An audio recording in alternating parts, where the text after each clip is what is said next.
My reader who is trying to get his company's former employees out of Afghanistan offers another update, and another illustration of the Kafkaesque process for getting an Afghan ally authorization to leave the country.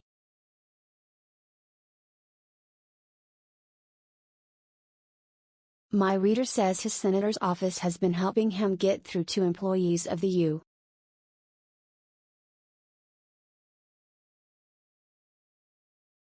State Department who might be able to give him more useful information, as his emails are stuck in auto-reply hell.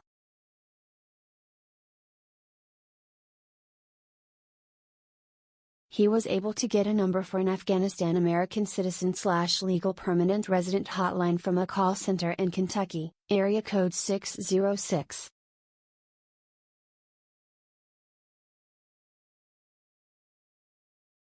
I suspect this is the State Department's Kentucky Consular Center in Williamsburg.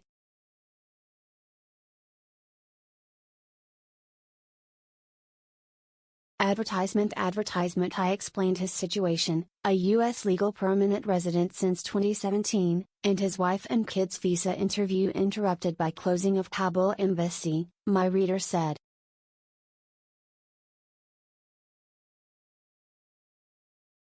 Her first response was to read to me, verbatim, the text of the auto-reply emails that we have been receiving.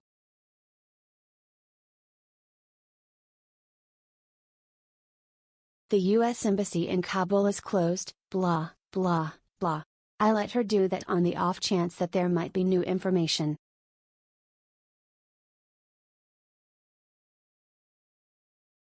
There wasn't. When the woman on the hotline had finished repeating the old and not terribly helpful information, my reader asked, "How do we get him and his family out of Afghanistan?" My reader says the State Department hotline operator's advice was to leave Afghanistan, contact any of the neighboring country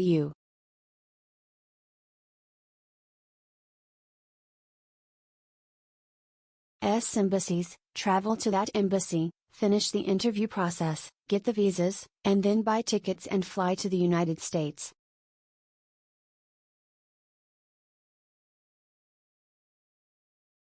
Advertisement. My reader replied that step 1 is impossible without first having a visa, and that the Taliban have made it clear that no Afghans like his former employee's wife and children are allowed to leave, and that the northern border is closed to Afghan refugees.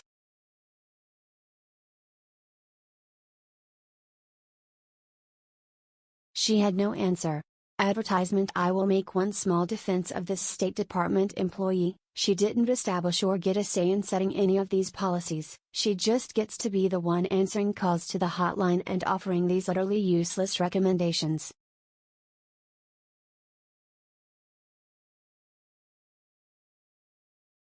The plight of these Afghans is now a catch-22, they can't leave without a visa, and without a functioning embassy in the country, the U.S.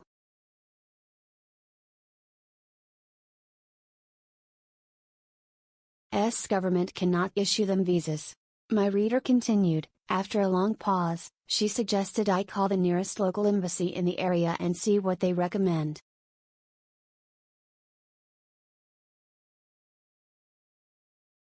Get that? The U.S. Department of State's Afghanistan MSIT/LPR helpline is telling me that in order for him to leave Afghanistan, he must leave Afghanistan.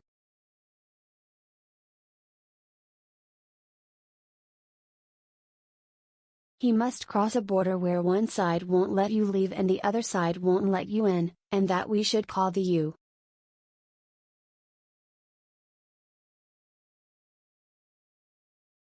U.S. embassies in Turkmenistan, Uzbekistan or Tajikistan and see what they recommend.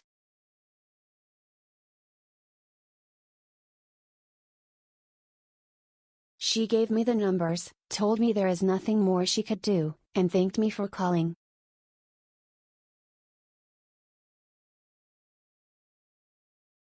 The message of this administration, as articulated by White House Press Secretary Jen Psaki, is that we have enormous leverage over the Taliban.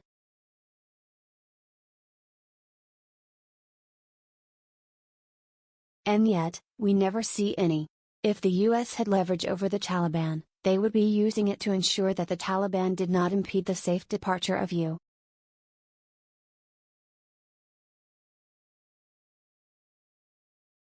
citizens, legal permanent residents and their families, and Afghan allies from the country.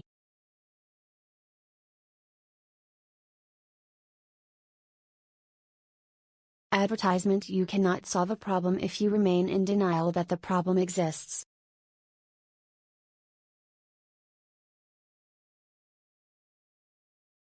If the US government has no leverage over a government full of the kinds of men who enjoy throwing acid in the faces of schoolgirls, then the arsenal of democracy and the leader of the free world needs to go and get some new form of leverage.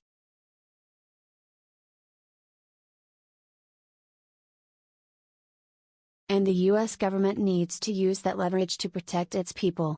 Otherwise, we will be stuck with an impotent, inept, pathetically enfeebled government that absurdly tells endangered U.S.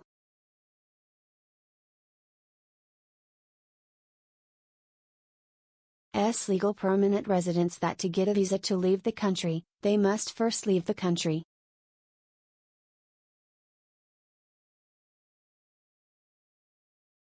For a background on this reader and his efforts, see here, here, here, here, here, here, here, here and here.